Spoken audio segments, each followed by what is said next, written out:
காந்தியை கொண்டுட்டான். சம்பரிச்சி அடிக்கடி சொல்லுவார், காந்தியை கோட்சே சுடுகின்ற பொழுது 2 குண்டு இருந்துச்சு. 2 குண்டு தான் ஒரு துப்பாக்கில இருந்து வெளியே வந்துச்சு. 3வது குண்டு எங்கிருந்து வந்துச்சு இன்ன வரைக்கும் விடை தெரியல. இதை வரைக்கும் எந்த போலீஸ் வெளியே சொல்லல. பிரிட்டிஷ் போலீஸ் கோட்சே சுட்டது 2 குண்டு. ஆனால் காந்தி உடலில் இருக்கிறது 3 தோட்டாக்கள்.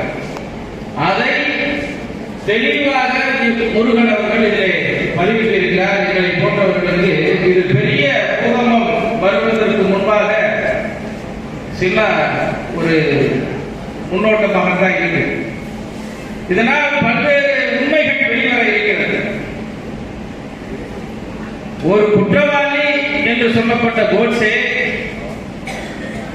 இந்திய மக்களால் கொண்டாடப்பட்ட காந்தியை சுடும் அளவிற்கு ஒரு மனம் அழுத்தம் ஒருவருக்கு வருகிறது என்று சொன்னால் காந்தி செய்ததுதான் என்ன என்பதை இந்த படம் காட்டியிருக்கும் என்று நான் நம்புகிறேன்.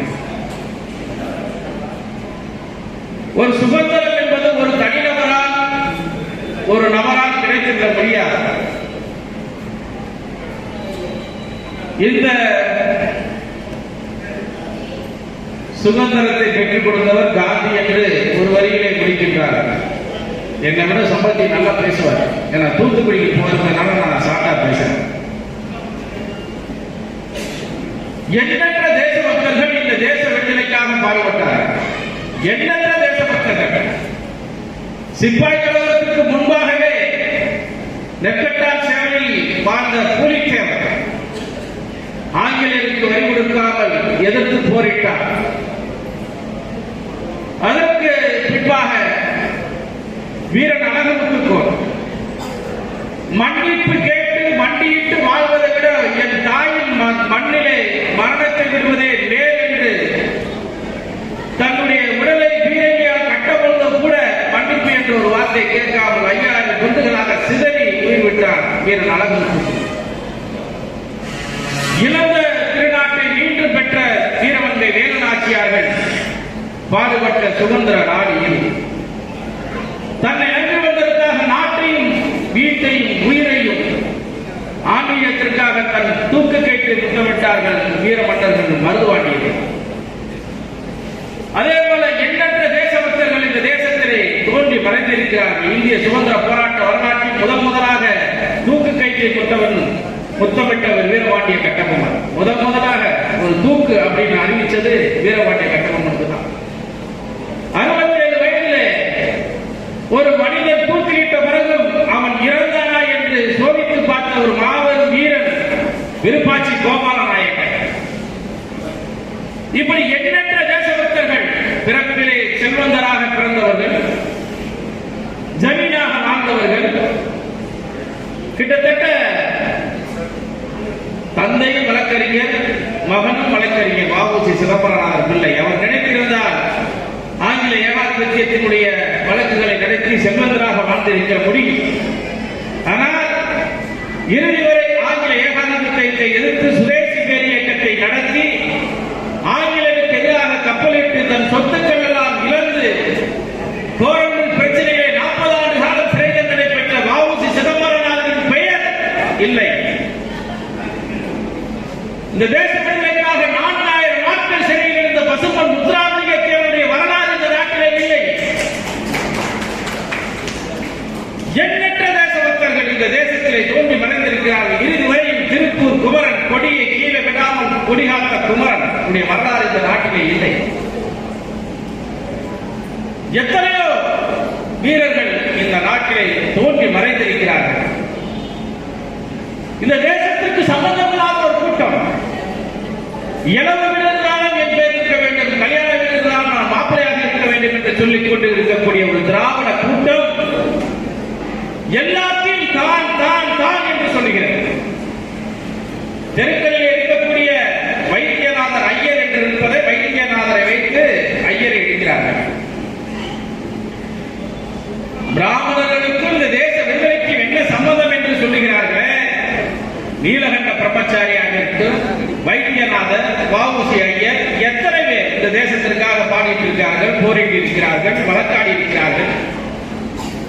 ஆனால் அவர்கள் பேரெல்லாம் இந்த இவர்கள் சொல்லுவதே இந்த தேசத்திற்கு சுதந்திரத்தை வாங்கி கொடுத்தவர் காந்தி. அந்த காந்தி ஒருவர் சுடுகிறார் என்று சொன்னால் அதற்கு பின்பாக நடந்தது என்ன என்பதை நாம் உத்து பார்க்க வேண்டும். ஒரு மனிதர் ஆயுதத்தை எடுத்து ஒருத்தரை வெட்டுகிறான் என்று சொன்னால் வெட்டியவனை நாம் குற்றவாளிகள் என்று சொல்கிறோமே, செத்தவன் என்ன செய்தான் என்பதை யாரும் பேசுவது இல்லை, பேச மறுக்கிறது. அதை சொல்லுகின்ற படம் தான் நாதாராம் கோட்சே என்ற படம். இப்படி உன்னதமான படத்தை எடுத்த என் அருமை தம்பி முருகன் அவர்களுக்கு அவருக்கு தான் நாங்கள் விருது வழங்க வேண்டும், அவருக்கு தான் நாங்கள் சீட்டு வழங்க வேண்டும். அவர் எங்களுக்கு வழங்கி அவர் பெருமை சேர்க்கிறார் என்று சொன்னால் உயரத்திலே உயர் கம்மியாக இருந்தாலும் மனதளவிலே அவர் பெரிதாக இருக்கிறார் என்பதற்கு தான் எல்லாம் ஒரு எடுத்துக்காட்டு. என்னுடைய தம்பி குருமூர்த்தி இங்கே அமர்ந்திருக்கிறார், ராணுவத்திலே பணி செய்கிறார். எனக்கும் அவருக்கும் ஒரு ஒற்றுமை, இந்த தேசத்தை பற்றியும் ஆன்மீகத்தை பற்றியும் தேச தலைவர்களை யார் பேசினாலும் எங்கள் வாய் சும்மா இருக்கார். அதனால் வழக்கு வந்தாலும் சந்திக்கிறோம், சிறைக்கு சென்றாலும் சந்திக்கிறோம் என்று சொன்னால் இந்த தேசம் எங்களுடைய தேசம் என்பதை நாங்கள் உணர்கிறோம். இந்த தேசத்திற்காக எண்ணற்ற தேசபக்தர்கள் ரத்தம் செஞ்சினார்கள் என்று நாங்கள் உணர்கிறோம், அறிகிறோம். அவர் 2 பாடலை எழுதியிருக்கிறார் இந்த படத்தில், தேசபக்தி பாடல். இங்கு இருக்கவர்கள் தான் இந்த தேசத்திற்கு சொந்தக்காரர்களை தவிர லேபிள் ஓட்டுறவெல்லாம் இந்த தேசத்துக்கு சொந்தக்காரங்க. அழகான ஒரு ஜல்லிக்கட்டு மைதானத்தை கட்டி எங்க அப்பி பேரை வைக்கணும்னா இது எங்க இருக்கு? ஒரு காலத்தில் 20 ஆண்டுகளுக்கு அப்புறம் பார்க்கின்ற பிறகுனா பெரியாரின் சிலையும் அண்ணாவும் சிலையும் கலைஞரின் சிலையும் மட்டும்தான் இருக்கும். ஆனா இந்த திராவிட மாடல் கொஞ்சம் முற்போக்கா அண்ணாவின் பெரியாரை எடுத்துட்டு வெறும் கலைஞர் சிலை மட்டும் வைக்கும். வச்சு இவங்க யாருப்பா? இவர் தான் சுதந்திர போராட்ட வீரர் முத்துவே கருணாநிதி மகன் ஸ்டாலின். இவருக்கு கருணாநிதி இந்த நாட்டின் சுதந்திரத்திற்காக பாடுபட்டவர், பெரியார் இந்த நாட்டின் சுதந்திரத்திற்காக பாடுபட்டவர் அப்படின்னு சொல்றதுக்கு தான் இங்க இருக்கக்கூடிய தேச தலைவர்களுடைய சிலைகள் அகற்றப்படுகிறது, பேர்கள் அகற்றப்படுகிறது. இந்த தேச விடுதலை அன்று போது கருப்பு நாள் என்று அறிவித்த கூட்டம் இந்த திராவிட கூட்டம், தேசிய கொடியை எரித்த கூட்டம் இந்த திராவிட கூட்டம். இவர்களுக்கு இந்த தேசத்திற்கு என்ன சம்பந்தம்? 1919 ஜாலியன் வாலாபாக் படுகொலையின் போது அதை ஆதரித்து தீர்மானப்பட்ட கூட்டம் இந்த கூட்டம். 1920 பெருங்காலூரில் ரேகை சட்டத்திற்கு எதிர்த்து போராடிய பேர்களை சுட்டுக் கொண்ட போது அதற்கு வாய்மொழி மௌனம் சாதித்த கூட்டம் இந்த திராவிட கூட்டம். இவர்களுக்கு நாட்டுப்பட்டுக்கு என்ன சம்பந்தம்? RSS என்ன கிழிச்சிச்சுன்னு எங்களை கேட்கிறார். நீ என்ன கிழிச்சிச்சு நான் கேட்கிறேன். நாங்கள் சொல்லுகின்றோம், ஹெட்கேவாரிலிருந்து பல்வேறு தேசபக்தர்களை நாங்கள் சொல்லியிருக்கிறோம். 27 வயதில் 24 வயதில் 67 குண்டுகளை வாங்கிய சந்திரசேகர் ஆசாத்தை நாங்கள் சொல்லுகின்றோம், சூர்யா சென்னை சொல்லுகின்றோம், ராமசாத் பிஸ்பினை சொல்லுகின்றோம், மங்கள் பாண்டேவை சொல்லுகின்றோம், பகத்குரு ராஜகுரு சுகதேவை நாங்கள் சொல்லுகின்றோம், வாஞ்சிநாதனை நாங்கள் சொல்லுகின்றோம். இவர்கள் எல்லாம் சங்கிகள் தான். நீ ஒரு ஆளை சொல்லு, ஓடாத ரயிலில் தலை வச்சு பண்றதை தவிர நீங்க செஞ்ச சாதனை என்ன சொல்ல முடியுமா? எங்களை கேள்வி கேட்பதற்கு முன்பாக உனக்கு என்ன தகுதி இருக்கிறது என்று நீ என்றைக்காவது உணர்ந்ததுண்டா? என்னைக்காவது உணர்ந்ததுண்டா? திராவிட கூட்டங்கள் நம்ம கேள்வி கேட்கக்கூடாது உந்திக்கிறது. ஒருத்தரை சொல்லு, சொல்லுங்க பட்டியல் ஒரு ஆளை சொல்லு.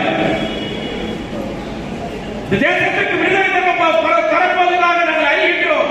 1947 தீர்மானம் போடுறோம். ஆனா 45 நீங்க நாட்டுக்கு சுதந்திரம் தரப்படுறீங்க.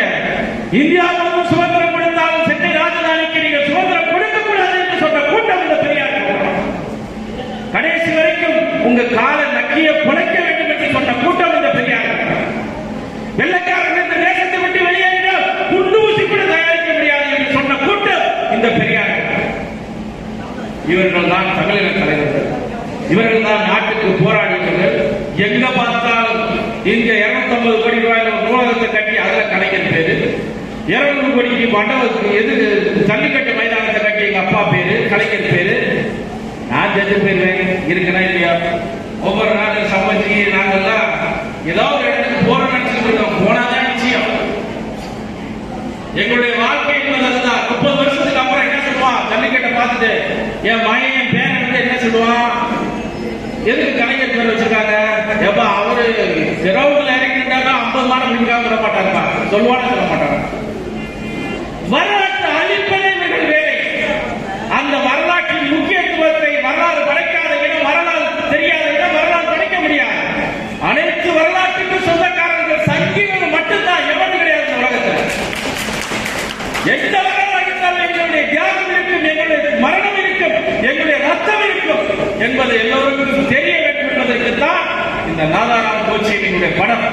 இதிலே கோட்சேவாக நடித்திருக்கக்கூடிய சதீஷ்